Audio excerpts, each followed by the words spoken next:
Okay, let's unpack this. Imagine for a moment that you have an advanced AI system just constantly sifting through an ocean of data, acting as your personal, hyper-aware market guide. Yeah. That's exactly what we're diving into today, September 2nd, 2025. We're taking a deep dive into the pre-market strategies for some of the biggest players on the board, the SPY, TSLA, and the BTC ETF. Right. Our mission, really to distill a complex algorithmic market playbook into clear, actionable insights. Straight from the latest automated analyses from systems like Apex Protocol, Ultimate, DOTAS v2.0, and Edge Nexus. And what's fascinating here, I think, is how these multiple advanced systems synthesize just vast amounts of data to give us this precise selective convexity strategy. Selective convexity. Can you break that down a bit? Yeah, think of it like a finely tuned radar. It's designed to profit disproportionately from significant market moves up or down while rigorously capping your downside risk. We're going to explore how these systems identify critical market pivot points and then adapt their approach, sometimes right in the middle of things, based on real-time data. Okay. You'll see how seemingly small details, like just a single price point or a volatility index value, can completely reshape an entire trading posture. It makes a difference between being cautious or, going full defensive. So when our AI is gearing up for the day, where does it even begin? Like, what's the absolute first foundational piece of information these systems check before even looking at individual assets? The core driver, truly the master switch for today's overall market posture, is the VIX, the volatility index. Ah, the VIX. And our sources showed a critical conflict right off the bat. Highlights the kind of real-time data challenges these systems face, actually. One report, specifically from DOTAS v2.0, pegged the VIX at 17.15. That indicates heightened fear, a more volatile environment. Okay, 17.15. But then another system, Edge Nexus, had it Yeah. lower at 15.3.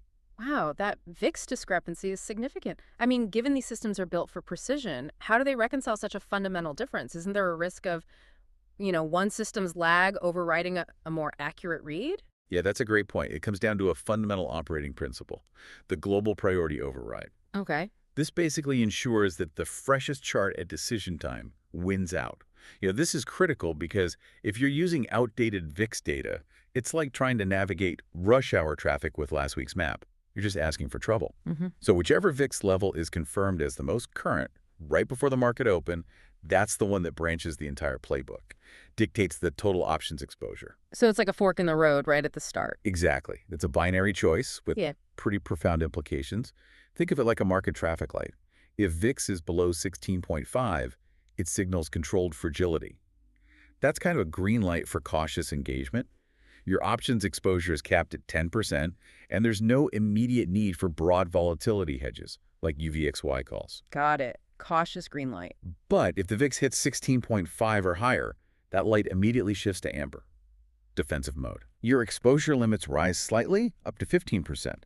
But crucially, UVXY calls become permissible, even recommended, as a portfolio hedge.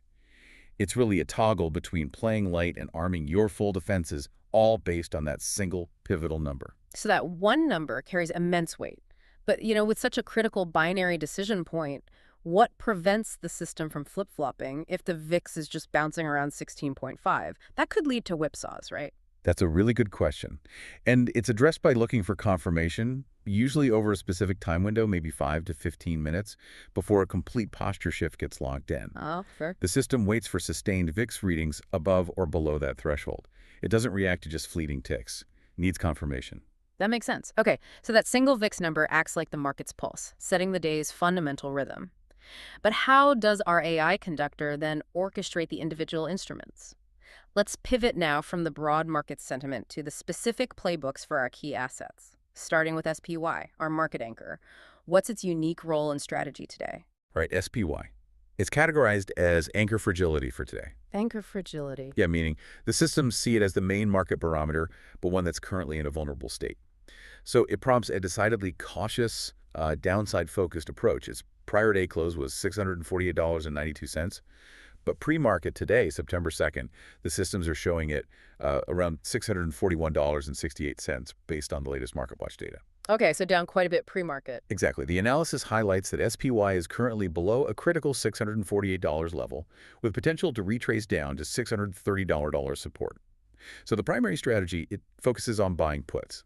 specifically the SPY 645P expiring September 3rd, but with a small allocation capped at 3% of your capital. Only 3%. And this is only initiated if SPY breaks below $643.05 with significant volume confirming the move down. So it's patiently waiting for that confirmed break to the downside. But what if the market defies those bearish signals? What if SPY reclaims higher levels? Is the system just stuck, or is there a dynamic counter strategy?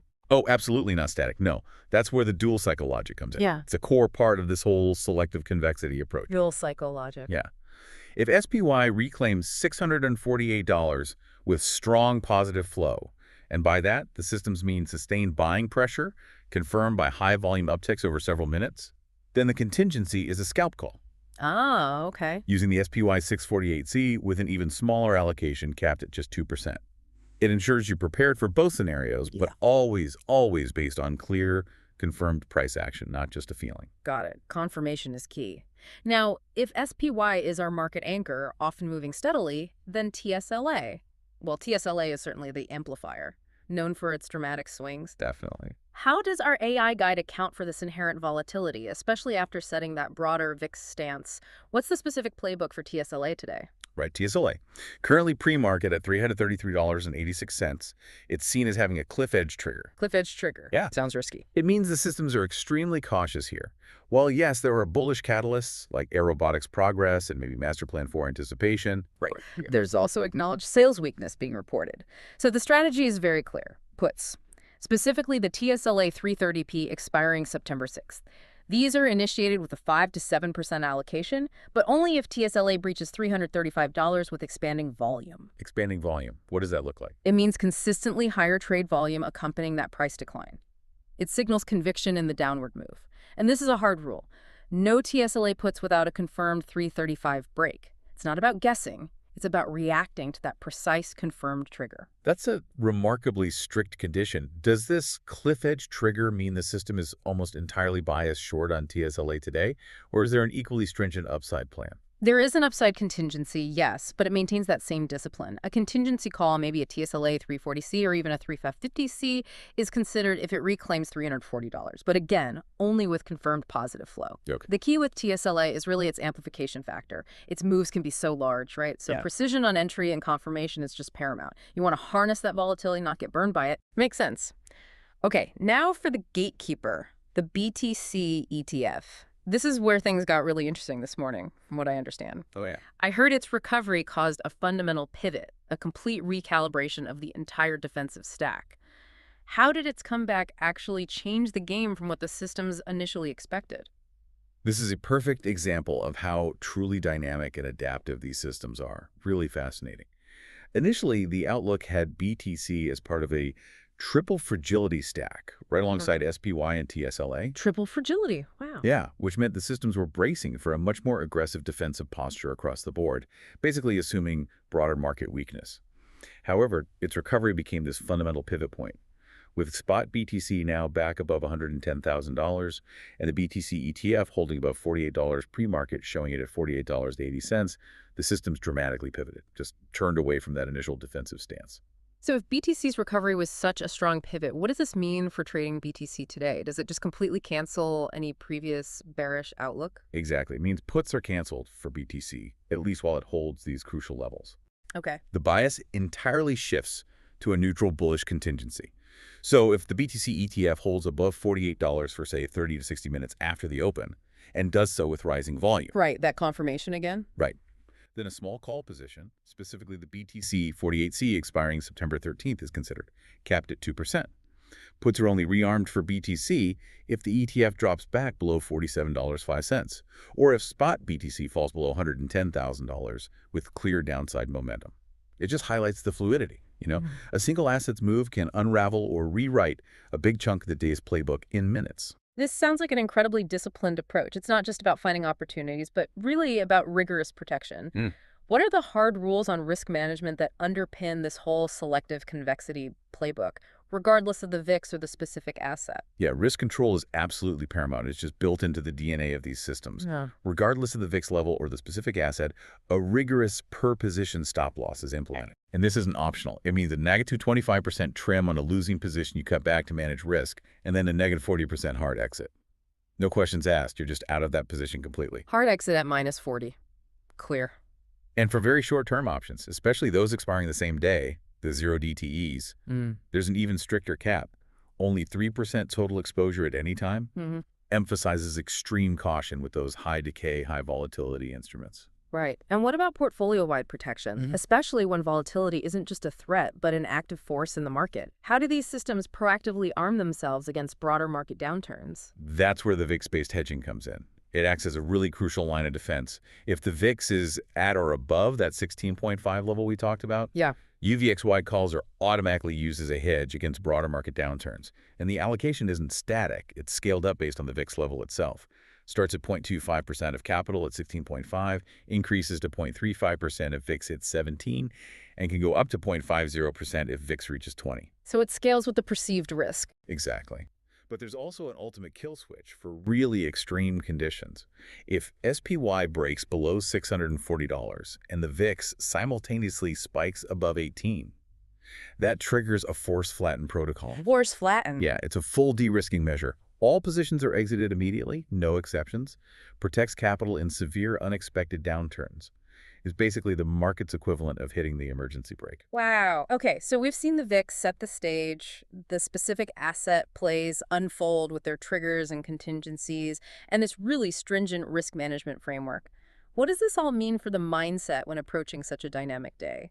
What's the core philosophy driving this selective convexity mode, really blending that defense with opportunistic plays? The core insight, I think, the North Star guiding this entire playbook is actually deceptively simple. Play the confirmation, not the forecast. Play the confirmation, not the forecast. Exactly. It's not about trying to predict next week's lottery numbers. Right. It's about rigorously waiting for the market to actually show its hand before you place your bets, leveraging the immediate, undeniable evidence of price action. The ultimate goal is to harvest convexity, benefiting disproportionately from those outsized moves options can provide during big market shifts while rigorously protecting capital through these disciplined risk controls we discussed. Right. So what this means in practice is that patience truly outweighs aggression today. It's all about adaptive execution, minute by minute, based on real-time data and confirmed triggers. From the opening bell straight through to power hour. This has been a really eye-opening exploration into how systems like OMNI Profit Nexus are actually built to thrive in market complexity. I'm particularly struck by how one seemingly small piece of data, like that BTC recovery, can just ripple through and completely alter an entire defensive strategy. What was the most surprising revelation for you in distilling this day's playbook, considering the sheer adaptability required? For me, it was precisely that adaptability in real time. You know, the initial pre-market sentiment had us in a very cautious triple fragility setup. Right.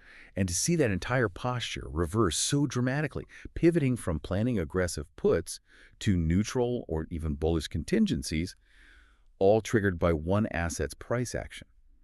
It just underscores how rapidly the underlying truth of the market can shift. It really emphasizes that successful navigation isn't about rigid predictions or, clinging to an initial bias. It's about having a flexible framework that's just ready for dynamic recalibration at any moment. So what's a final thought for our listener to keep in mind? Something to maybe ponder long after this deep dive concludes. Maybe consider how rapidly the facts of a market strategy can change based on new information. If one crucial data point, like BTC's price in this case, can reverse an entire defensive strategy from that triple fragility stack to a neutral bullish bias, it raises an important question, I think. What does it truly mean to be informed in a world where market intelligence pivots so quickly? Is the real edge in holding a steadfast conviction, or is it actually in embracing constant revalidation and having the agility to adapt your entire approach minute by minute?